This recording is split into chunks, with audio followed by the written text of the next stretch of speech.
د کانونو پټرولیم وزارت وایي چې له 15 کلن ځنډ وروسته د مس عینک کانو د کیندلو عملي چارې پیلیږي. د دې وزارت ویان همایون افغان ویلي قراردادي کمپنۍ مکلف کړل سوي دي چې د نهایي او 100 سلنه پروسس ترڅنګ د 2008 میلادي کال د ژمنو سره سم بې له کوم خنډ او ځنډ وروسته د مس عینک کان د کیندنې چارې پیل کړي.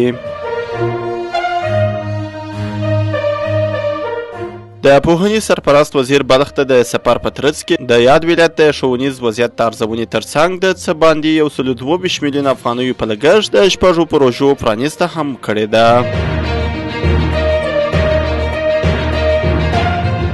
کونړ کې د ځنګلونو د ساتنې قطع وایي هیڅ چاته به اجازه ورنه کړي چې د کونړ د طبیعي ښکلا بدرنګه کړي.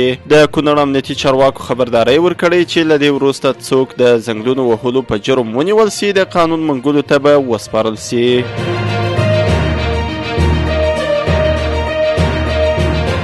د چمن او سپین بولدک د یو شمېر اوسیدونکي وایي چې له پاکستان حکومت له لوري د بولدک د چمن پر دروازه افغانستان په پیژندپاڼه او د پاکستان پر شناخته کارت د تګ راتګ اجازه نه ورکول کیږي او دغه دروازه تړلې پاتې ده.